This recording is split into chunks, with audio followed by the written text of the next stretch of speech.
الحمد لله رب العالمين والصلاة والسلام على رسوله محمد وآله وأصحابه أجمعين. أما بعد فأعوذ بالله من الشيطان الرجيم. اتبعوا ما أنزل إليكم من ربكم ولا تتبعوا من دونه أولياء قليلا ما تذكرون. عن معاوية رضي الله تعالى عنه قال قال رسول الله صلى الله عليه وسلم من يرد الله به خيرا يفقهه في الدين. اللہ مالک الملک احکم الحاکمین نے ارشاد فرمایا اپنے تمام بندوں کو، اللہ ہمارا حقیقی مالک ہے، اس نے ہمیں پیدا کیا، آپ اپنی چیز کے عارضی مالک ہیں، میں اپنی چیز کا عارضی مالک ہوں، اللہ ہمارا حقیقی مالک ہے، اس نے ہمیں ہمارے باپ دادا کو بنایا، پوری مخلوق کو بنایا، اس کو حق ہے کہ وہ احکام نافذ کرے اور اپنے احکام اتارے۔ الا لہ الخلق والامر، مخلوق بھی اللہ کی اور حکم بھی اسی کا، ان الحکم الا للہ، حکم صرف ایک اللہ تعالیٰ کا۔ تو اللہ فرماتے ہیں پیروی کرو اس چیز کی جو اتارا گیا تمہاری طرف، تمہارے رب کی طرف سے، اللہ تعالیٰ کی طرف سے آنے والی بات کے علاوہ اور لوگوں کی باتوں کے پیچھے مت لگو۔ تم تھوڑی نصیحت حاصل کرتے ہو، حالانکہ بات بالکل سیدھی ہے، 2 اور 2 4، کہ خالق کی بات ہے، مخلوق کی ٹھوس اور مضبوط، اس پر عمل کرنا چاہیے، اس میں دین دنیا کا فائدہ ہے۔ لیکن شیطان کے بہکاوے میں آ کر ہمیشہ لوگوں نے اللہ کی طرف سے آنے والی بات کے مقابلہ میں باپ دادا سرداروں وڈیروں کا نعرہ لگایا۔ نوح علیہ السلام کا دور تھا، نوح علیہ السلام نے اللہ کی بات پیش کی، لوگوں نے کیا کہا؟ لا تذرن آلہتکم ولا تذرن ودم ولا سواعا ولا یغوث ویعوق ونسرا۔ جن کو ہمارے بڑے مانتے رہے، پوچھتے رہے، مشکل کشا حاجت روا، ان کے احکام مانتے رہے، اسی پہ چلو۔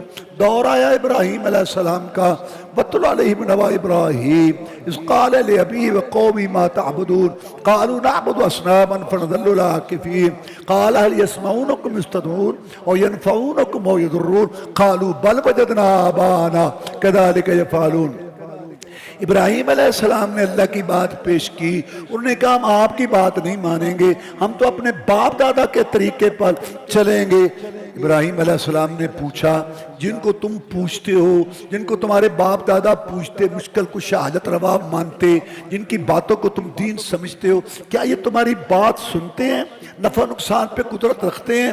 انہوں نے یہ نہیں کہا کہ ہماری بات سنتے ہیں، نفع نقصان پہ قدرت رکھتے ہیں، انہوں نے کہا بل کے معنی ہوتا ہے اضراب عن الکلام الاول، وہ بات نہیں جو آپ کہہ رہے ہیں، ہماری اردو میں بھی استعمال ہے بلکہ، جو آپ کہہ رہے ہیں وہ نہیں بلکہ۔ تو انہوں نے کہا بل وجدنا آباءنا كذلك يفعلون، بلکہ ہم تو اس چیز کے پیچھے لگیں گے جو ہمارے باپ دادا نے کیا، اس پہ ہم نے پایا۔ آج کل کے کلمہ پڑھنے والے یہ جو ایک اللہ کے علاوہ دوسروں کو مشکل کشا حاجت روا مانتے ہیں، بکرا کھینچے جا رہے ہیں، نذر نیاز چڑھاتے ہیں اور ان سے جو ہے اپنے حاجات میں ان کو پکارتے ہیں، یہ سنتے ہیں، یہ دیکھتے ہیں، آگے سے مناظرے کرتے ہیں، کہتے 14 طبق روشن، جو چاہیں سو کریں۔ ابراہیم علیہ السلام کی اولاد مشرک قوم، گھر گھر فیکٹریاں بنائی ہوئی تھی رب بنانے کی، انہوں نے یہ نہیں کہا کہ یہ سنتے دیکھتے ہیں، کلمہ شریف پڑھنے والوں کا یقین ہے کہ یہ دیکھتے اور سنتے ہیں۔ دور آیا یہود و نصارہ کا، ان کو اللہ تعالیٰ کی طرف سے موسیٰ علیہ السلام دوسرے انبیاء نے بات کی، انہوں نے کہا اتخذوا احبارہم ورہبانہم اربابا من دون اللہ، انہوں نے کہا ہم تو اپنے علماء اور مذہبی پیشواؤں کے پیچھے لگیں گے، جس کو وہ حلال سمجھتے تھے حلال سمجھیں گے، جس کو حرام سمجھتے تھے حرام۔ دور آیا اہل مکہ کا، وَإِذَا قِيلَ اتَّبِعُوا مَا أَنزَلَ اللَّهُ قَالُوا بَلْ نَتَّبِعُ مَا أَلْفَيْنَا عَلَيْهِ آبَاءَنَا، کہ پیچھے لگو اس کے جو اللہ نے اتارا۔ انہوں نے کہا ہم تو باپ دادا کے پیچھے چلیں گے، تو اللہ کی بات ماننی چاہیے جو اللہ کی طرف سے آئے، باپ دادا بڑوں مذہبی پیشواؤں ان کا احترام کرو، لیکن بات وہ جو اللہ کی طرف سے آئی، اللہ تعالیٰ کی طرف سے جو آئی بات وہ ہدایت ہے، اس کو سیکھنا خوش نصیبی ہے۔ امیر المومنین مسلمانوں کے نامور سپہ سالار، سب سے پہلے بحری بیڑا بنانے والے، رومی گھڑنوں کے لیے موت کا پیغام، کاتب وحی، مومنوں کے ماموں جناب امیر المومنین معاویہ رضی اللہ تعالیٰ روایت کرتے. آج کل بڑا ایک فتنہ چلا ہوا ہے کہ صحابہ کرام پر تنقید کریں تو دروازہ کھولا ہوا امیر معاویہ رضی اللہ تعالیٰ، ابو سفیان رضی اللہ تعالیٰ. امیر معاویہ رضی اللہ تعالیٰ وہ صحابی ہیں جنہوں نے رسول اللہ صلی اللہ علیہ وسلم کے ساتھ عمرہ کیا. آپ کے بال کاٹنے کا شرف حاصل ہوا، آپ نے ان کو اپنا کرتا دیا، انہوں نے آپ کے بال ناخن اپنے پاس رکھے. وفات کے وقت وہ کرتا ان کو پہنایا گیا اور بال اور ناخن کہتے ہیں میرے چہرے پہ ڈال دینا، مجھے امید ہے کہ میرا مجھ کو معاف کر دے گا. امیر المومنین معاویہ رضی اللہ تعالیٰ عنہ نے طائف اور حنین کی لڑائی میں رسول اللہ صلی اللہ علیہ وسلم کے ساتھ کافروں سے جہاد کیا.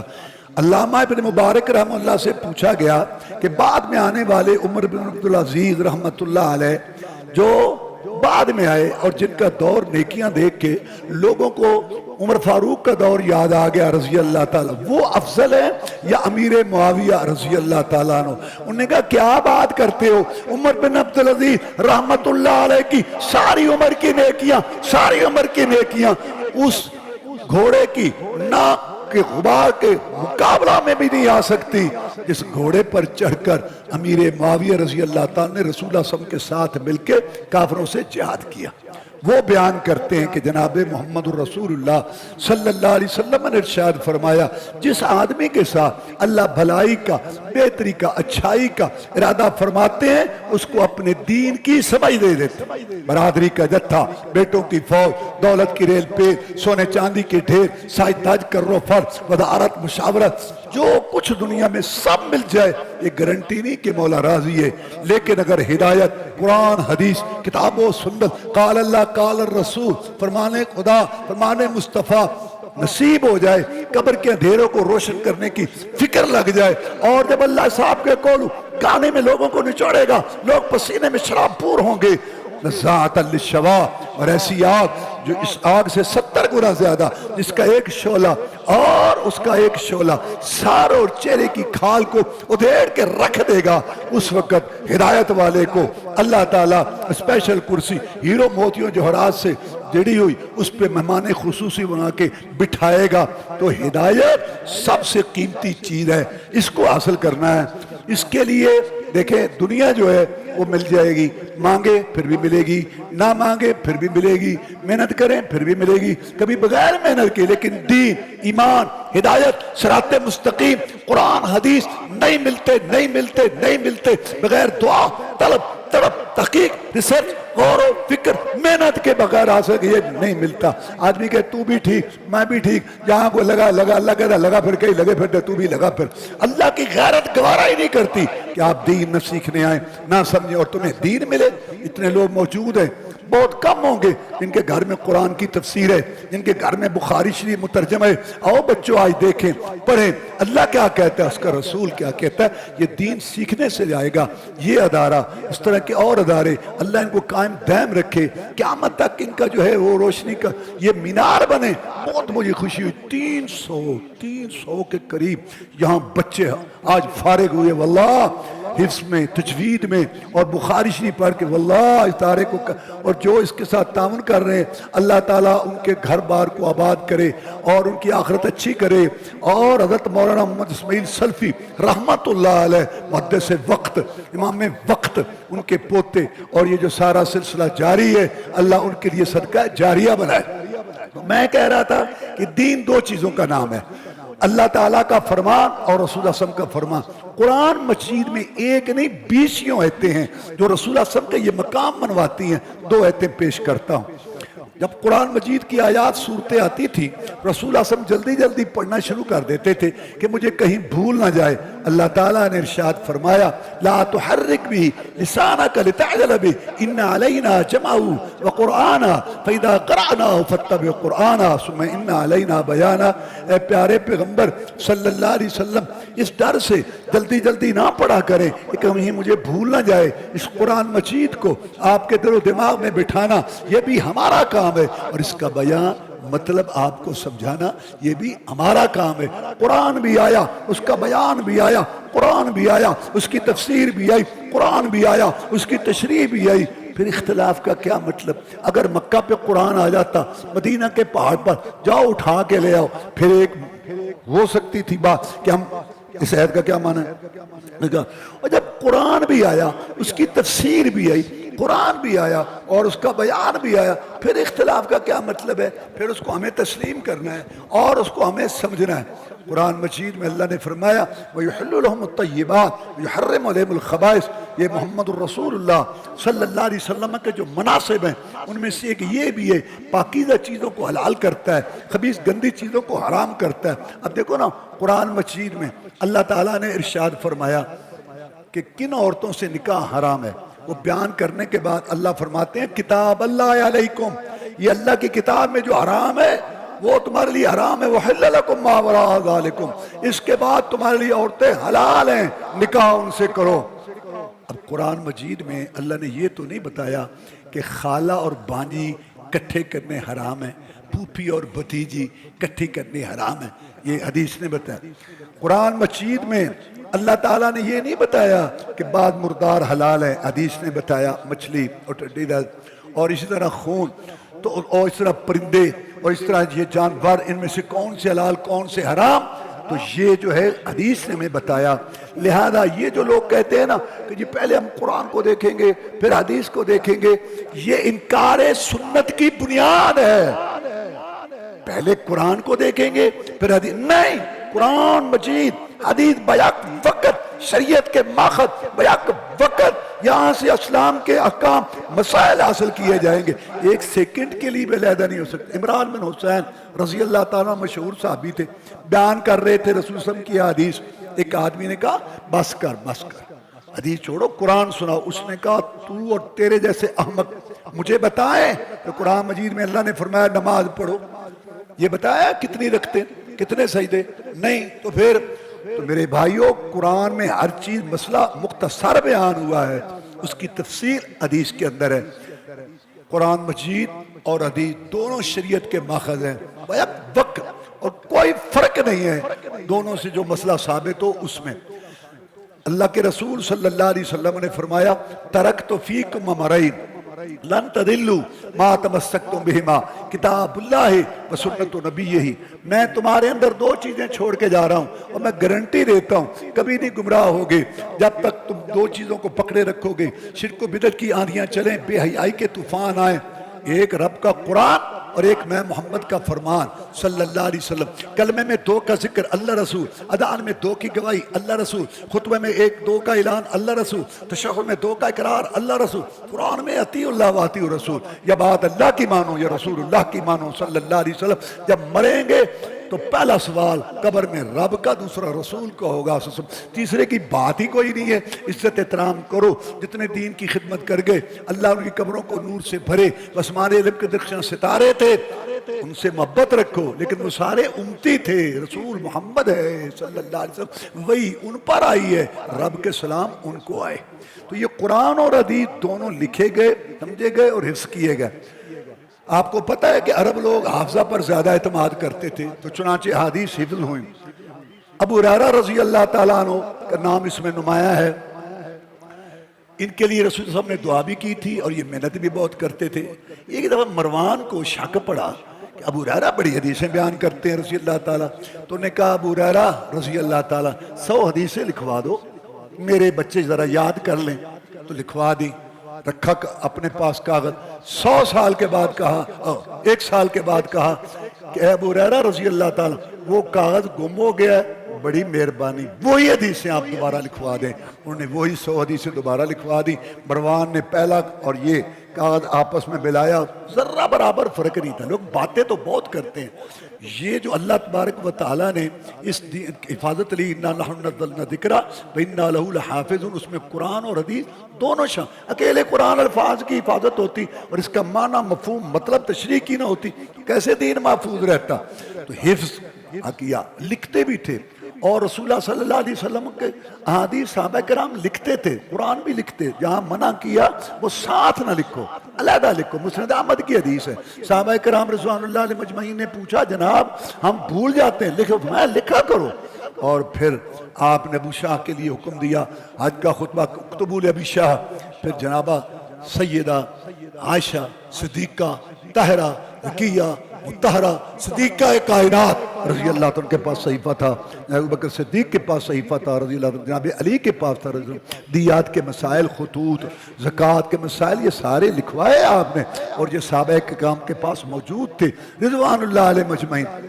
لوگ باتیں تو بہت کرتے ہیں، یقین کیجئے جو علم اسماء الرجال روات کا مسلمانوں کے پاس ہے یہ کسی کے پاس بھی نہیں۔ ایک آدمی نے اگر ایک حدیث بیان کی ہے 70 سال اس کی زندگی کتابوں میں محفوظ۔ الجرح والتعدیل امام رازی کی کتاب ہے 9 جلدوں کے اندر، امام بخاری رحمہ اللہ کی کتاب تاریخ کبیر 7 جلدوں میں، راوی کہاں گیا، کتنے استاد، کتنے شاگرد، کہاں بیٹھا، اگر ثابت ہو جائے یہ بڑا تہجد گزار تھا، متقی پرہیزگار تھا، لیکن قدرتی بات تھی کہ اس کا حافظہ کمزور تھا، حدیث کا ڈم نہیں لی جائے گی۔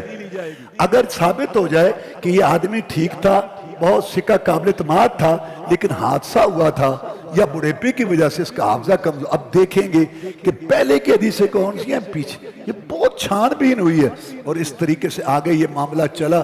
یہ نہیں 200 سال بعد یہ حدیثیں لکھی گئی، وہ جو صحائف تھے، وہ جو پہلے تھے وہی ان کتابوں میں ہیں۔ سب سے پہلے فقہی طور پر جو کتاب مرتب ہوئی موطا امام مالک رحمۃ اللہ علیہ، پھر مسانید آئیں، اور اس کے بعد جو ہے یہ مسانید اور فقہی ترتیب کٹھی ہونے لگی، ان میں یہ کتب ستہ، اور پھر حضرت آیت من آیات اللہ امام المحدثین اور رئیس الفقہاء والمجتہدین علی رغم انوف المقلدین المعتلین حضرت امام بخاری رحمہ اللہ، جن کے متعلق آپ سن چکے ہیں، وہ آئے اور انہوں نے اس کتاب کو مرتب کیا، صحیح بخاری شریف کو۔ اللہ تبارک و تعالیٰ نے ان کو یہ شرف بخشا، 16 سال کی محنت شاقہ میں انہوں نے اس کتاب کو مرتب کیا، بڑی چھان بین کے بعد۔ اور جب بیٹھتے تھے حدیث لکھنے کے لیے کہتے یا اللہ میں نے اپنی پوری کوشش کر لی، تجھے تو پتا ہے اگر یہ تیرے رسول اللہ صلی اللہ علیہ وسلم کا فرمان اور ان کا طریقہ ہے تو مجھے لکھنے کی طاقت دے، ورنہ میرے ہاتھوں کو شل کر دے۔ مقام ابراہیم اور یہ اثر کے درمیان بیٹھ کے یہ لکھی کتاب، اور اتنی محنت کے بعد یہ اور لکھنے کے اسباب میں سے جو ہے نا وہ 3 اسباب۔ ایک تو یہ کہ امام بخاری رحمہ اللہ کہتے ہیں میرے دل میں خیال آیا کہ میں کس ایسا مجموعہ لکھوں جو صحیح حدیث پر مشتمل ہو، اور دوسرا ان کے شیخ امام اسحاق بن راہویہ رحمہ اللہ نے ایک دفعہ کلاس میں کہا میرا دل چاہتا ہے کہ آپ میں سے کوئی لڑکا ایک مجموعہ صحیح حدیث کا مرتب کرے۔ میرے دل میں آئی کہ میں یہ کام کروں گا۔ اور تیسرا وہ خواب ہے جو رسول اللہ صلی اللہ علیہ وسلم کی زیارت ہوئی، آپ سو رہے تھے، آپ کے جسم میں عطر پر مکھیاں بیٹھتی تھیں۔ امام بخاری رحمہ اللہ کہتے ہیں میں پنکھا چلا کے مکھیوں کو اڑا رہا تھا، میں نے اپنے اساتذہ کے سامنے یہ خواب پیش کیا تو مجھے یہ بتایا گیا کہ تو ضعیف اور جو آپ کی طرف غلط منسوب حدیثیں ہیں ان کو علیحدہ کر کے صحیح حدیث کی تو ایک چھانٹی کرے گا، تو ایک تعلق رکھے گا۔ تو میں اس کے لیے جو ہے وہ قبر بستہ ہو گیا۔ امام بخاری رحمۃ اللہ علیہ کے اس کتاب کو لکھنے کے جو مقاصد ہیں ان میں سب سے پہلا ان کا مقصد یہ ہے کہ میں صحیح احادیث جمع کروں، اور دوسرا ان کا مقصد یہ ہے کہ میں اس سے مسائل اور احکام استنباط کروں، اور تیسرا ان کا جو ہے بخاری شریف کے اندر انہوں نے سکھایا ہے کہ مسائل کیسے استنباط کیے جاتے ہیں۔ تو بخاری شریف انسان کو مجتہد بناتی ہے اگر اس کو صحیح معنی میں پڑھا اور سمجھا جائے۔ اور چوتھا مقصد ان کا اس میں سے یہ تھا کہ یہ جو نا فرق کیا جاتا تھا کہ حدیث اور ہے اور فقہ اور ہے، جیسے آج کل بھی نہیں، انہوں نے جمع کیا، اس لیے بتایا کہ حدیث اور فقہ ایک۔ یہ بات بڑی عجیب سی مشہور کی ہوئی ہے کہ یہ محدثین جو ہوتے ہیں نا ان کی مثال ہے پنساریوں کی، یہ پنساری ہوتے ہیں، یہ ہوتے ہیں پنساری۔ جیسے پنساری کے پاس جاؤ تو اس کے پاس دوائیاں بوٹیاں پڑی ہیں، لیکن اس کو یہ نہیں پتا کہ یہ دوائی کس کے لیے، یہ بوٹی کس کے۔ ماہرین فقہاء وہ جیسے اطباء ہوتے ہیں، بڑے ماہر اطباء، وہ بتاتے ہیں۔ تو یہ جو فقہاء ہیں یہ بتائیں گے کہ اس حدیث کا۔ اچھا، جنہوں نے حدیث یاد کی، اوڑھنا بھی چھوڑنا بنایا، رات دن اسفار کیے، اللہ تعالیٰ کی کتاب کو پڑھا، رسول اللہ صلی اللہ علیہ وسلم کی حدیث کو پڑھا۔ ابھی آپ نے سنا شیخ محترم سے وہ امام مالک کے متعلق رحمۃ اللہ، اچھا وہ فقیر نہیں ہے۔ اور جو اقوال الرجال، اقوال الرجال دیکھو، امام صاحب رحمت اللہ علیہ محترم ہے، انہوں نے ایک مسئلہ بیان کیا، آگے شگرد نے سنا، شگرد نے سنا، انہوں نے اس میں علت دیکھی کہ یہ امام صاحب نے مسئلہ جو بیان کیا اس میں علت کیا ہے، پھر وہ علت تلاش کی گئی، اس علت کے مطابق اگر کوئی اور مسئلہ ہے تو انہوں نے کہا امام صاحب کے نزدیک یہ ہے، اور اگر قول ہے تو کہا امام صاحب نے کہا اقوال الرجال، لوگوں کے اقوال، لوگوں کی باتیں جنہوں نے یاد کی وہ فقہاء اور فقیہ ہیں، اور جنہوں نے محمد رسول اللہ صلی اللہ علیہ وسلم کی حدیث یاد کی وہ فقیہ نہیں ہیں۔ انا للہ و انا الیہ راجعون۔ فقہاء، اب دیکھو نا، آپ نے سنا کہ فقہ البخاری فی تراجمی، یہ جتنے محدثین ہیں جو باب باندھے ہیں ان میں فقہ تفقہ ہے، تو امام صاحب کا ایک یہ بھی مقصد ہے کہ حدیث اور فقہ کو جمع کر۔ اچھا، امام صاحب نے یہ جو کتاب مرتب کی اس میں کن لوگوں کو سمجھایا یا کن کا رد کیا؟ امام صاحب کے سامنے بہت سارے مقاصد تھے۔ ایک تو بڑا مقصد تھا کہ وہ آزادی فکر کی جو تحریک ہے نا، کہ ہم آزاد ماؤں کے پیٹوں سے آزاد پیدا ہوئے ہیں، ہم اللہ کے بندے رسول کی امت ہیں، ہم دیکھیں گے اللہ کیا کہتا ہے اور رسول کیا کہتا ہے صلی اللہ علیہ وسلم۔ تو کسی شخصیت کے، شہر کے اور کسی برادری کے ان کے پابند تو ہم نہیں ہیں کہ تقلید کریں کہ اس کے پیچھے لگے جو اس نے کہا صحیح کہا غلط، یہ تو انسانیت یا کہ شرف کے بھی خلاف ہے۔ تو پہلا مسئلہ امام صاحب رحمہ اللہ نے اس کتاب کو لکھ کے یہ کیا کہ تحریک آزادی فکر، کہ آپ کسی کے مقلد نہ بنے، کسی کے پیچھے آنکھیں بند کر کے نہ لگے۔ حضرت مولانا محمد اسماعیل سلفی رحمت اللہ علیہ، جن کا یہ سارا لگایا ہوا پودا، انہوں نے کتاب لکھی ہے تحریک آزادی فکر، اور وہ اتنی مقبول ہوئی کہ عرب کے اندر بھی، یعنی عربی میں بھی اس کا ترجمہ ہوا۔ تو ایک تو یہ مقصد ہے امام صاحب کا یہ کتاب، اس کے لیے کتاب الاعتصام جو ہے یہ بیان کی۔ اور دوسرا مقصد امام صاحب رحمت اللہ علیہ کا اس دور کے جو فتنے تھے نا ان کا رد کرنا، جہمیہ، معتزلہ، خوارج، روافض اور ان سب کا رد، اس کے لیے کتاب الایمان، کتاب التوحید قائم کی۔ اور پھر یہ روافض کا رد کرنے کے لیے خلافت حکومت کے کتاب الاحکام، اور اسی طرح انکار حدیث کا رد کرنے کے لیے کتاب بدل الوحی، اور اسی طرح کیا رائے حدیث کے اس کا رد کرنے کی کتاب الحیل۔ تو یہ بہت سارے مقاصد تھے امام صاحب کے سامنے رحمت اللہ علیہ، اور انہوں نے مسئلہ کو بڑا واضح کیا۔ مثلا میں دو باتیں کر کے آگے چلتا ہوں۔ یہ فکر پیدا ہوئی کہ دیکھو اللہ تعالیٰ نے سچ بھی پیدا کیا، جھوٹ بھی پیدا کیا، نماز بھی پیدا کی تو چوری بھی پیدا کی۔ اب جو چوری کر رہا ہے یا جھوٹ بول رہا ہے تو اس میں اس کا کیا گناہ ہے؟ اللہ نے پیدا کیا تو اللہ نے پیدا، اس کا کیا گناہ؟ تو یہاں سے ایک فرقہ وجود میں آیا، جبریہ۔ انسان مجبور ہے، بالکل مجبور ہے، جیسے میت نہلانے والے کے ہاتھ میں ہوتا ہے، اس کو جدھر چاہے کرے، انسان مجبور ہے۔ جس کو اللہ نے چوری پہ لگا دیا چوری پہ لگا دیا، جس کو جھوٹ پہ لگا دیا، جس کو بے نماز بھی، انسان تو بالکل مجبور ہے۔ تو مقابلہ میں رد عمل ہوتا ہے نا، آئے قدریہ، معتزلہ، انہوں نے کہا نہیں نہیں نہیں نہیں، یہ تو غلط بات ہے۔ یہ کیا بات ہوئی؟ نہیں، یہ تو پھر اللہ تعالیٰ کی طرف ظلم کی نسبت ہوتی ہے کہ ماد اللہ تعالیٰ ظالم ہے۔ نہیں، یہ نہیں ہے۔ اچھا بھی کیا ہے؟ کہتے ہیں اللہ نے خیر کو پیدا کیا ہے، شر کو نہیں پیدا کیا۔ انسان جو اچھے کام کرتا ہے نا وہ اللہ تعالیٰ نے بنائے ہیں، اور جو برے کام کرتا ہے اس کا خالق خود یہ انسان ہے، اپنے فعل کا خالق خود یہ انسان ہے۔ اب انہوں نے ایک تو بات اچھی کی کہ اللہ کی طرف ظلم کی نسبت نہ ہو، لیکن دوسری بات یہ کر دی کہ اللہ کے مقابلہ میں کئی خالق بنا دیے کہ ہر بندہ اپنے فعل کا خالق ہے۔ اس کو کہتے ہیں نا فرّ من المطر وقف تحت المیزاب، بارش سے بھاگا کہ کپڑے نہ بھیگیں اور پرنالے کے نیچے کھڑا ہو گیا۔ تو امام صاحب رحمت اللہ علیہ نے جو موقف پیش کیا اللہ کی توفیق سے، اس کا خلاصہ کیا ہے کہ انسان مجبور نہیں ہے۔ اللہ نے دو راستے دکھا دیے، خیر شر کا، ہدایت برائی کا۔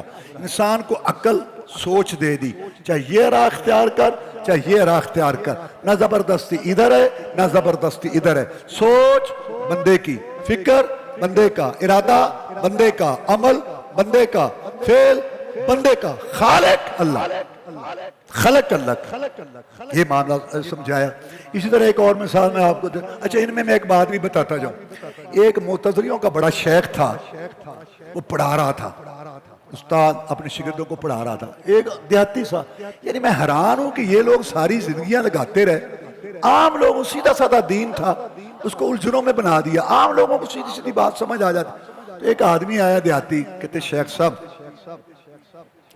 میری اونٹنی گم ہو گئی ہے، آپ دعا کریں اللہ تعالیٰ میری اونٹنی واپس کر دے۔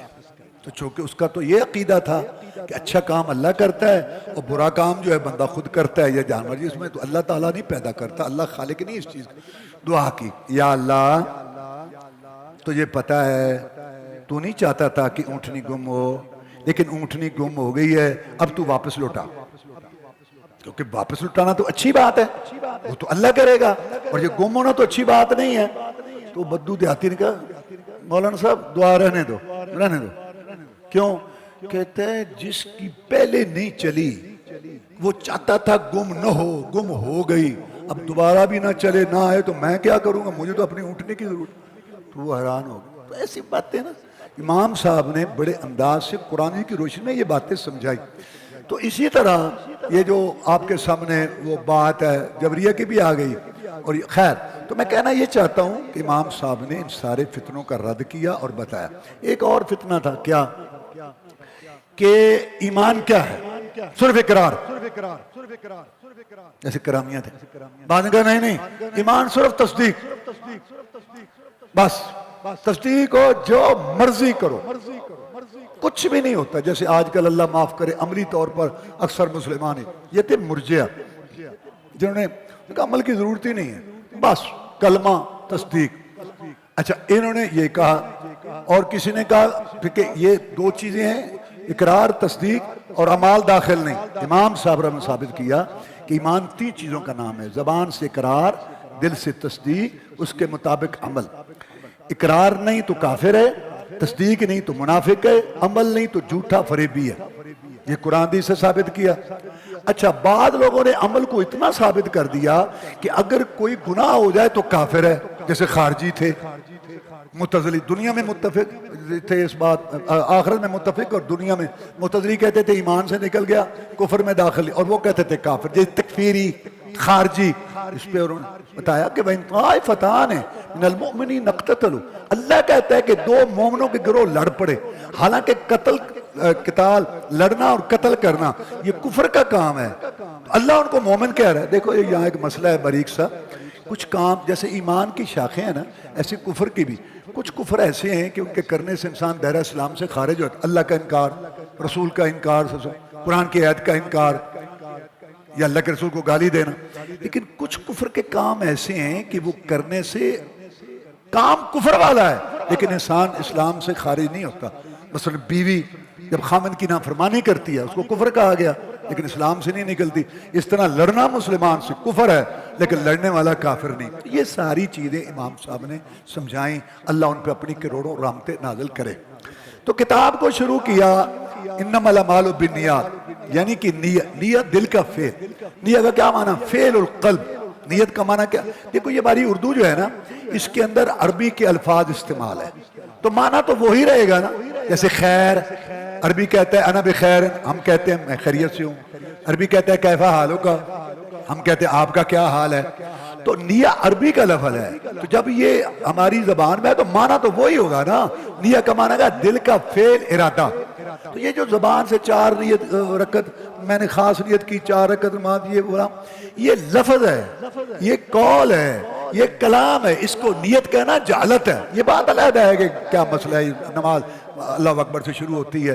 میں کہنا یہ چاہتا ہوں جو منہ سے کہتے ہیں یہ لفظ ہے، قول ہے، کلام ہے، اس کو نیت کہنا جہالت ہے۔ خیر تو یہ حدیث بتایا یہ کہ پڑھنے پڑھانے والوں پہلے اپنی نیت صاف کرو، کیونکہ نیت پہ عمل کے قبول ہونے کا دار و مدار ہے۔ مثال کے طور پر عبداللہ بن ابی، اس نے کام کیے، کلمہ پڑھا، نماز پڑھی رسول اللہ کے پیچھے، جہاد کیا رسول اللہ کی کمان میں، زکوٰۃ جمع کراتا تھا رسول اللہ کے پاس، لیکن اس کی نیت درست نہیں تھی، مرا، رسول اللہ صلی اللہ علیہ وسلم نے نماز جنازہ پڑھائی اور اپنی قمیص مبارک بنائی اور منہ میں تھوک ڈالا، اللہ نے نہیں معاف کیا۔ اس کے مقابلہ میں تبوک کی جنگ بڑی سخت جنگ ہے، بڑی طاقت سے لڑنا تھا، گرمی کا موسم تھا، وسائل کی کمی تھی، مسافت دور کی تھی، اور پھر ایک ایک سواری پر کئی کئی سوار ہو کے گئے، اور مدینے کی روزی پک چکی تھی، اور اس وقت کاشتکار باغبان کے لیے یہ بڑا اچھا موسم ہوتا ہے کہ پھل کاٹیں گے، کھیتی کاٹیں گے بھی بچوں کے ساتھ ٹھنڈے پانی اور چھاؤں میں، لیکن رسول اللہ فرمایا چلو جہاد کے۔ زمین کی پشت پر، نیلے آسمان کی چھت کے نیچے کسی نبی رسول کے ماننے والوں نے وہ مثالیں نہ پیش کی جو محمد رسول اللہ کے ساتھیوں نے پیش کی۔ سب کچھ چھوڑ کے چل پڑے، بہت تکلیف اٹھائی، واپس آئے۔ اللہ تعالیٰ نے ارشاد فرمایا، رسول اللہ صلی اللہ علیہ وسلم نے بھی بات بتائی، وَلَا عَلَى الَّذِينَ إِذَا مَا أَتَوْكَ لِتَحْمِلَهُمْ قُلْتَ لَا أَجِدُ مَا أَحْمِلُكُمْ عَلَيْهِ تَوَلَّوْا وَأَعْيُنُهُمْ تَفِيضُ مِنَ الدَّمْعِ حَزَنًا أَلَّا يَجِدُوا مَا يُنْفِقُونَ۔ اے نبی صلی اللہ علیہ وسلم، میں ان لوگوں پر ناراض نہیں ہوں جو آپ کے پاس آئے تھے جہاد کی نیت ارادے سے، آپ نے معذرت کی کہ میرے پاس سواریاں نہیں ہیں، ان کے پاس بھی نہیں تھی۔ جب جہادی قافلے روانہ ہوئے ان کی آنکھوں سے آنسو بہ رہے تھے، گھروں میں رہے، بھی بچوں کے پاس رہے، کروٹیں بدلتے تھے، دعا کرتے تھے، یا اللہ مجاہدین کی مدد فرما دے، یا اللہ ان کو غالب کر دے۔ دل دماغ وہاں تھے، اللہ علیم بذات صدور ہے، سینوں کے بھید جانتا ہے۔ اندھیری کالی کٹرا، طوفان باد بارہ میں کالے پتھروں پہ چلنے والی کالی چمٹی، مولا اس کا رنگ بھی دیکھتے ہیں، اس کے پاؤں کی آواز بھی سنتے ہیں۔ اللہ نے ان کو ثواب میں ان کے برابر کر۔ عبداللہ بن ابی نے عمال کیے، نیت نہیں تھی، ثواب نہیں ملا۔ انہوں نے عمل نہیں کیا، نیت صحیح تھی، ثواب مل گیا۔ تو اس سے آپ سمجھے کہ نیت کی کتنی اہمیت ہے۔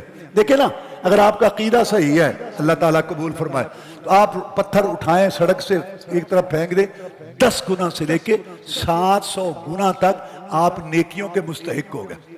لیکن اگر آپ کی نیت صحیح نہیں ہے، عقیدہ صحیح نہیں ہے، تو آپ حجر اسود کے پاس لیلۃ القدر گزاریں، کھرب ڈالر خرچ کریں، وَقَدِمْنَا إِلَىٰ مَا عَمِلُوا مِنْ عَمَلٍ فَجَعَلْنَاهُ هَبَاءً مَنْثُورًا۔ اس کا کوئی ثواب نہیں، اللہ گرد و غبار بنا کے اس کو اڑا دے گا۔ آگے وحی کا باب باندھا، بتایا کہ جو کچھ آگے آپ پڑھیں گے وہ رسول صلی اللہ علیہ وسلم کا فعل ہو، سنت ہو، تقریر ہو، تائید ہو، وہ سب اس کی بنیاد وحی پر ہے۔ آگے کتاب الایمان، پھر جو ہے عبادات، اس کے بعد جو ہے معاملات، آخر میں کتاب التوحید جو ہے وہ امام صاحب رحمہ اللہ نے بتایا کہ یہ سارا کچھ تب قبول ہوگا جب تمہارا عقیدہ توحید صحیح ہوگا۔ توحید اول اور آخر۔ آپ دیکھیں دنیا میں بھی سب سے پہلے توحید تھی، شرک بعد میں آیا نوح علیہ السلام کی قوم میں، اور جب دنیا ختم ہوگی تو توحید پر ختم ہوگی۔ رسول اللہ صلی اللہ علیہ وسلم نے فرمایا، لا تقوم الساعہ حتی لا یقال فی الارض اللہ اللہ اللہ۔ اس وقت تک قیامت قائم نہیں ہوگی جب تک ایک بھی دنیا میں توحید والا موحد ہے، یہ شہر ملک آباد ہے، باوجود جرائم کے، جس کو فجور پاشریانی کے، زمین آسمان قائم ہے، سب کچھ چل رہا ہے، لیکن اس وجہ سے کہ تم موحد موجود ہے، اور جب ایک بھی موحد نہیں رہے گا دنیا میں، ایک بھی، درام سے آسمان گر پڑے گا، زمین پھٹ جائے گی، ستارے جھٹ جائیں گے، کائنات تہس ہو جائے گی۔ یہ صرف توحید کی وجہ سے، توحید نہیں تو پھر کچھ بھی نہیں۔ اور اسلام میں انسان جب داخل ہوتا ہے تو کلمہ پڑھ کے، من کان آخر کلامہ لا الہ الا اللہ دخل الجنہ، جس کا خاتمہ کلمہ توحید پر ہوا وہ جنت میں جائے گا۔ تو اول آخر، ظاہر باطن، ہر نبی رسول کی دعوت یہ توحید تھی، اور توحید کے بغیر کوئی عمل قبول نہیں۔ مکے والے کہنے لگے کہ اے محمد صلی اللہ علیہ وسلم، ہماری برائیوں کا ذکر کرتا ہے، کبھی ہماری اچھائیوں کا بھی ذکر کیا کر۔ اچھا تو تمہاری بھی کوئی اچھائی ہے؟ تو یہ بیت اللہ نہیں بنایا؟ اللہ نے ایت اتار دی، ما کان للمشرکین ان یعمروا مساجد اللہ شاہدین انفسہم بالکفر اولئک حبطت اعمالہم وفی النار ہم خالدون۔ نبی ان کے قول میں شرک، فعل میں شرک، دعا میں شرک، سوال میں شرک، سورنے پکارنے میں شرک، مدد مانگنے میں شرک، صبح شرک، شام کو شرک، رات کو شرک، شرکیہ نعرے، ان کا کوئی عمل قبول نہیں، چاہے بیت اللہ بھی بنا۔ اور پھر توحید پر خاتمہ ہوگا تو توحید پہ جائیں گے، وہاں جائیں گے جنت میں۔ ابو ہریرہ رضی اللہ تعالیٰ نے پوچھا اللہ کے رسول صلی اللہ علیہ وسلم، قیامت کے دن آپ کی سفارش کا سب سے زیادہ حقدار کون ہوگا؟ فرمایا اے ابو ہریرہ رضی اللہ تعالیٰ، میں یہ سمجھتا تھا کہ یہ تو ہی پوچھے گا، جو تیری حرص ہے نا حدیث کو یاد کرنے کی اور اس کی طرف متوجہ ہونے کی، تو ہی پوچھے گا۔ ابو ہریرہ رضی اللہ تعالیٰ عنہ، سب سے زیادہ میری سفارش کا مستحق وہ شخص ہوگا، لازمی بات ہے آپ کی سفارش کے بعد جنت میں جائے گا، کہ جس نے وہ کلمہ سچے دل سے پڑھا اور اس کے تقاضے پورے کیے جو میں نے اپنے چچے ابو طالب پہ پیش کیا تھا اور میرے چچے نے انکار کر دیا تھا۔ تو توحید کی یہ اہمیت، امام صاحب نے یہاں جو ہے تینوں باتیں ثابت کی۔ توحید کی تین قسمیں ہیں۔ سب سے پہلی توحید کا معنی کیا ہے؟ اللہ کو ایک ماننا، ذات میں، صفات میں، عبادت کی قسموں میں۔ پہلی بات کہ اللہ ہے، اللہ خالق مالک رازق ہے، کھلاتا پلاتا خوراک غذا دیتا ہے، زمین و آسمان بنا بارش کو پیدا۔ دوسری بات وہ جو اللہ ہے اس کا تعارف ہے، اس کی اچھی اچھی نام، ہر موصوف کی صفات ہوتی ہیں، ہر ذات کی صفات، اللہ کی بھی صفات، اللہ دیکھتا ہے، سنتا ہے، اللہ تبارک و تعالیٰ راضی ہوتا ہے، ناراض ہوتا ہے، اور اللہ تعالیٰ جو ہے نا وہ کلام کرتا ہے، اللہ عرش پر ہے، اللہ کی آنکھ ہے، اللہ کا ہاتھ ہے، اللہ کا چہرہ ہے۔ یہ سب کیسے؟ جیسے اللہ کی شان کو لائق ہے۔ جیسے خالق مخلوق میں فرق، ایسے خالق مخلوق کی صفات میں بھی فرق۔ اللہ تعالیٰ کے لیے بھی سمیع کا لفظ ہے، سنتا ہے، بندے کے لیے بھی سمیع کا لفظ ہے کہ بندہ سنتا ہے، لیکن اللہ اور بندے کی صفات میں تین بڑے فرق ہیں۔ سب سے پہلی بات کہ اللہ تعالیٰ کی ساری صفات اس کی اپنی ہیں۔ نمبر دو، ساری کامل مکمل ہیں۔ نمبر تین، وہ باقی رہنے والی ہیں، فنا نہیں ہوں گی، کیونکہ اللہ خود باقی رہنے والا حی القیوم۔ اور بندہ نبی ولی رسول بڑا چھوٹا سب، ان کی ساری صفات اللہ کی دی ہوئی ہیں۔ سب کی صفات ناقص ہے، کامل مکمل نہیں ہیں، اور سب کی صفات فنا ہونے والی ہے، کیونکہ بندے خود فنا ہونے۔ یہ تین بڑے فرق ہیں اللہ اور بندوں کی صفات میں۔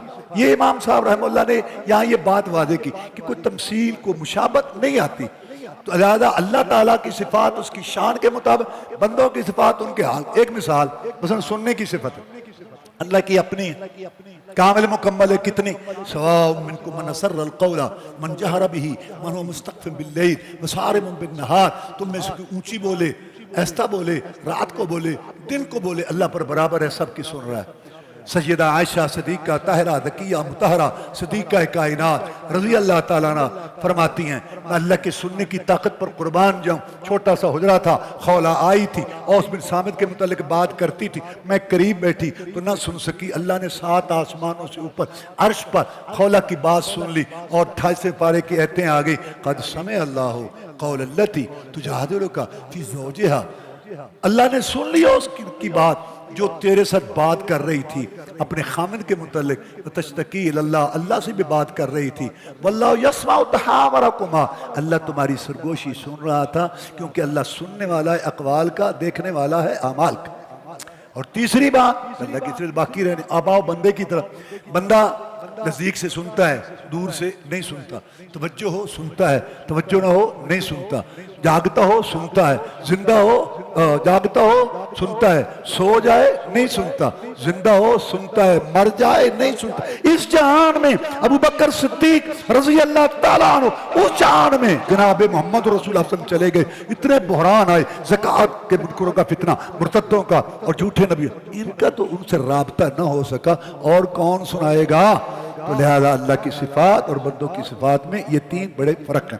یا امام صاحب نے اللہ تعالیٰ کی صفات بیان کی ہیں، اور پھر تیسری بات جو توحید کی ہے کہ جب اللہ ہے، اس کے اچھے نام، اچھے اچھے صفات ہیں، تو پھر ہر قسم کی عبادت کے لائق، سور و پکار کے لائق، بگڑی بنانے والا، حاجت روا، مشکل کشا، ہر ایک کی آس پہنچانے والا، گود گھری کرنے والا، اور قسمت کھری کرنے والا، گود ہری کرنے والا، ایک اللہ وحدہ لا، سارے نبی ولی پیر پیغمبر جن فرشتے گدیوں درگاہوں والے آستانوں زندے مردے سارے جو ہیں اللہ کے آگے بے بس محتاج غلام، سارے بے بس، انبیاء، صلحات، قیاد، وعلا، شہداء، علماء اور حکمران، رعایا، بادشاہ، پوری دنیا کائنات، جن انسان کٹھے ہو کر اللہ کو کسی بات پر مجبور نہیں کر سکتے، نہ کسی کی طاقت کے آگے مجبور، نہ کسی کی محبت کے آگے مجبور۔ اللہ سمد، اللہ بے نیاد، بے پرواہ، جو چاہے کرے، جب چاہے، جیسے چاہے، جس طرح چاہے کرے، لا یسأل عما یفعل وهم یسألون، اس سے نہیں سنا۔ یہ توحید کی تین قسمیں ہیں۔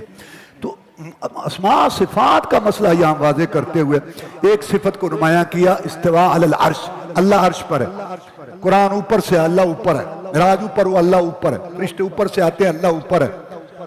سب سے پہلے اللہ کے اوپر ہونے کا انکار فرعون نے کیا، جس نے کہا حامان ایک محل بناؤ، میں دیکھوں کہ اوپر رب ہے۔ موسیٰ علیہ السلام کہتے ہیں اوپر رب ہے، میرا خیال ہے جھوٹ بولتے اوپر رب نہیں۔ سب سے پہلے اللہ کے اوپر ہونے کا انکار فرعون نے کیا۔ نبیوں اور رسولوں کا مسئلہ، صحابہ کرام کا مسئلہ، تابعین تبع تابعین کا مسئلہ، ائمہ مجتہدین محدثین کا مسئلہ۔ اللہ عرش پر ہے، عرش پر ہو کر بھی شارک کے قریب ہے، شارک کے قریب ہو کر بھی عرش پر ہے۔ دور نزدیک کے چکر ہمارے لحاظ، جس لونڈی نے اللہ کے اوپر ہونے کی گواہی دی، رسول اللہ صلی اللہ علیہ وسلم نے اس کے ایمان کی گواہی، یہ غلط مسئلہ ہے جو مسلمانوں میں ہے۔ اللہ ہے، ہاں ہے۔ اللہ اوپر ہے، نہیں۔ اللہ جہان میں ہے، نہیں۔ جہان سے باہر ہے، نہیں۔ اللہ کہاں ہے؟ اللہ تو کہیں آ ہی نہیں سکتا، اللہ تو کسی جگہ۔ اللہ کہتا ہے میں عرش پر، نہیں تو عرش پر نہیں آ۔ اچھا، اللہ کے لیے آپ مقرر کریں گے یا اللہ آپ کے لیے؟ جو سب سے زیادہ دنیا میں اللہ کو جانتا تھا، محمد رسول اللہ، وہ کہتا ہے کہ عرش پر ہے۔ کہتے جی تو اللہ تو کسی جگہ پہ آ ہی نہیں سکتا۔ اللہ ہے، کہتے ہیں کہاں؟ کہیں بھی نہیں۔ انا للہ انا الیہ۔ دوسرا مسئلہ جو کلام کا ثابت کیا کہ اللہ تعالیٰ نے کلام کیا، بولا اللہ تعالیٰ، اس کے الفاظ تھے، حروف تھے، وہ سمجھا گیا اللہ، اور وہ پڑھا گیا، کبھی تورات کی شکل، کبھی انجیل، کبھی زبور کی شکل میں، اور اللہ تعالیٰ بولا۔ لو جی، جب ہم کہیں گے نا کہ اللہ بولتا ہے تو پھر اللہ کے لیے منہ ثابت کرنا پڑے گا، زبان، یہ تو تشبیہ آ جائے گی۔ لیسا کمثلہ شیء، اس جیسے کوئی۔ اب بابا سورہ یاسین میں اللہ فرماتے ہیں الیوم نختم علی افواہہم وتکلمنا ایدیہم وتشہد ارجلہم بما کانوا یکسبون۔ قیامت کا دن ہوگا، بندہ بڑا ہوشتی ہے، کہے گا کہ یا اللہ میری جنت سے گواہ ہوں، فرشتے پتہ نہیں کیا لکھتے رہے۔ اللہ منہ پہ مہر لگا کے ہاتھ پاؤں گواہی دیں گے، تو کیا ہاتھ پاؤں کا منہ ہے، زبان ہے؟ رسول اللہ صلی اللہ علیہ وسلم فرماتے ہیں میں اس پتھر کو جانتا ہوں جو مجھے سلام کرتا تھا، اس کا منہ ہے۔ جب مخلوق بغیر منہ زبان کے بول سکتی ہے تو جس نے پوری دنیا کو بولنا سکھایا وہ نہیں بول سکتا؟ اللہ تعالیٰ کی صفت کلام۔ تو اس میں وہ بھی بات ثابت ہوئی جو پہلے ہے کہ انسان کے جو افعال ہیں وہ اللہ تعالیٰ نے پیدا کیے۔ ایک بات تھی وہ یہ کہ کلام اللہ تعالیٰ کا جو ہے نا وہ غیر مخلوق ہے، اور کلام اس کی طرح منسوب ہوتا ہے جس سے شروع ہو۔ دیکھو ایک آدمی تقریر میں کہتا ہے ایک ہو مسلم حرم کی پاسبانی کے لیے نیل کے ساحل سے لے کر تابخا کے کاشگر، اور سننے والا کہتا ہے واہ اقبال۔ اقبال نے تو نہیں شعر پڑھا، شعر تو اس نے پڑھا ہے، لیکن کلام منسوب ہوتا ہے جس کی طرف سے۔ اب ہم پڑھتے ہیں، آپ پڑھتے ہیں، کتابوں میں لکھا ہوا ہے، مصاحف میں لکھا ہوا ہے، قلم ہے، یہ سیاہی مخلوق ہے، کاغذ مخلوق ہے، میں مخلوق ہوں، آپ مخلوق ہے، میری آواز مخلوق ہے، لیکن جس پہ یہ دلالت کر رہا ہے وہ اللہ کا کلام، وہ غیر مخلوق ہے۔ اب یہاں یہ بات ثابت کی کہ ہمارا پڑھنا جو ہے، ایک بات کرتا جاؤں، یہ جو عقیدہ ہے نا بعض لوگوں کا کہ اللہ نے ذہن میں ڈالی، نہیں، اللہ خود بولا۔ جب آپ قرآن پڑھیں گے اس عقیدے کے ساتھ اِنَّا أَعْطَيْنَاكَ الْكَوْثَرَ الحمدللہ رب العالمین، اس جذبے کے ساتھ کہ یہ وہ کلام میں گناہگار پڑھ رہا ہوں جو میرے اللہ نے بولا، میرے اللہ نے بھی یہ کلام بولا، میں بھی پڑھ، تو کتنا آپ کا ایمان بڑھے گا، اللہ سے کتنی محبت آپ کی بڑھے گی۔ لیکن یہ جو ہمارا پڑھنا آواز یہ مخلوق ہے، اس لیے امام صاحب نے باب باندھا، ایک تو یہ ثابت کرنے کے لیے کہ افعال جو ہیں بندوں کے ان کا خالق اللہ ہے، اور ایک یہ اعمال افعال تلیں گے تبھی تلیں گے نا کہ یہ عمل ہے، مخلوق ہے، اور ان کو درجات ملیں گے۔ یہ باب امام صاحب نے باندھا ثابت کرنے کے لیے۔ باب ہے اللہ تعالیٰ کا یہ فرمان کہ ہم رکھیں گے ترازو، یہ موازین جمع ہے، آگے قسط اس کی صفت بھی اس کے مطابق آنی چاہیے تھی، لیکن یہ جو مصدر ہوتا ہے نا یہ جمع کے معنی میں استعمال ہوتا ہے قیامت کے دن۔ اعمال ہم رکھیں گے، اور اعمال بنو آدم کے سب کے وزن ہوں گے، سب کے نہیں، دو گروہ، ایک وہ جو بغیر حساب کتاب کے جن کی برائیاں ہی کوئی نہیں ہوں گی ان کے اعمال نہیں تولیں گے، اور ایک وہ جن کے اعمال میں شرک بدعت ہوگی، جیسے قرآن میں اللہ نے کہا ان کے اعمال نہیں تولیں گے، باقی سب کے جو ہے وہ تولیں گے۔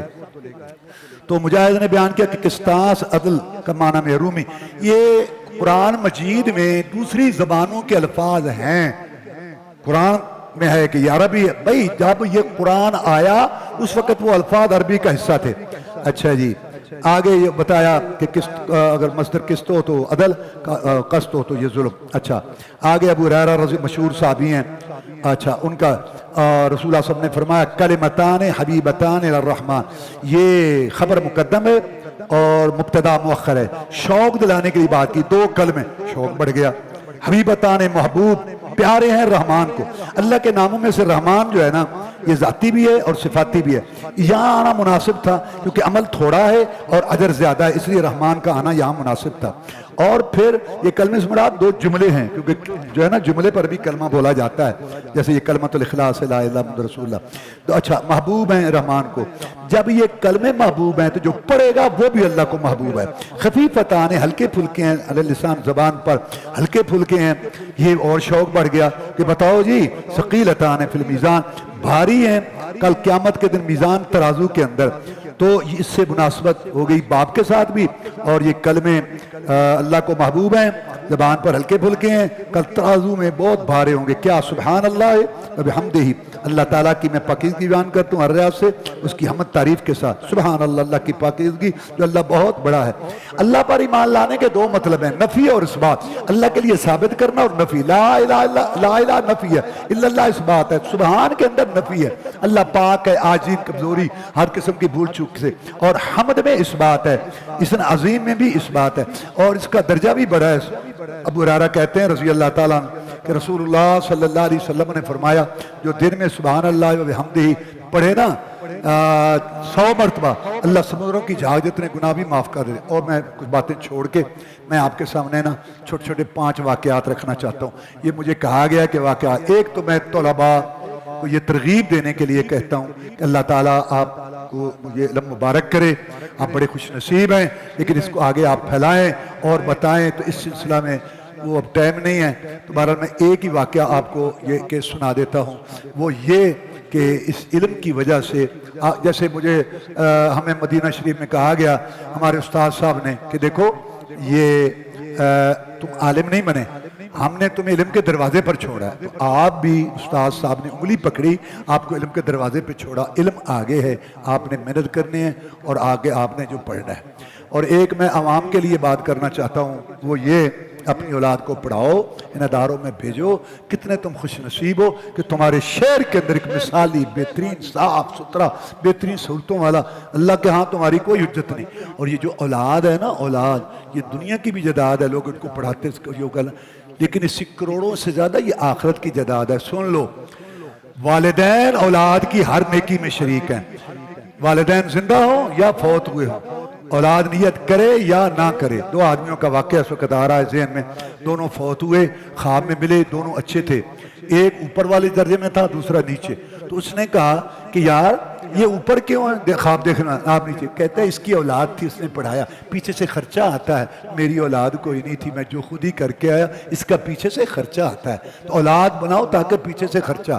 اور اس کے الٹ واقعہ، ایک آدمی بڑا امیر کبیر فوت ہوا، اس کا بیٹا باہر سے آیا، جنازہ ہوا، کچھ دنوں کے بعد بڑا پریشان بیٹھا تھا، اس کے دوست نے تسلی دی کہ یار مرنے والوں کے ساتھ مر نہیں جاتے، حوصلہ کر۔ یہ بات نہیں ہے، میرا باپ فوت ہو گیا، رسول اللہ صلی اللہ علیہ وسلم چلے گئے، میرے دوست مجھے یہ فکر لگی ہوئی ہے، میرے باپ نے اتنی محنت کی، اتنی دولت چھوڑی میرے لیے، میں اور میری پشتیں کھاتی رہیں، چار ختم نہیں ہوتا، لیکن میرے دوست جب میں جنازے پہ کھڑا تھا میرا دل چاہتا تھا کہ میں باپ کے لیے کھل کے دعائیں کروں، لیکن مجھے میرے دوست افسوس کوئی دعا نہیں سکھائی تھی میرے باپ نے، کاش میرا باپ مجھے کوئی دعا بھی سکھا جاتا۔ اس لیے ہم اپنے بچوں کو پڑھائیں اور دین کی طرف لائیں، اللہ میں اس کی توفیق دے۔ اللہم اعز الاسلام والمسلمین، اللہم انصر الجہاد والمجاہدین، اللہم انصر المجاہدین فی فلسطین وفی کشمیر، اللہم استر عوراتنا وامن رواتنا، اللہم انا نسألک علما نافعا ورزقا طیبا وعملا متقبلا، اللہم انا نسألک الجنة الفردوس، اللہم انا نسألک الجنة الفردوس، اللہم انا نسألک الجنة الفردوس، اللہم اجرنا من النار، اللہم اجرنا من النار، اللہم اجرنا من النار، ربنا تقبل منا انک انت السمیع العلیم، تب علینا انک انت التواب الرحیم، سبحان ربک رب العزة عما یصفون وسلام علی المرسلین، الحمدللہ رب العالمین۔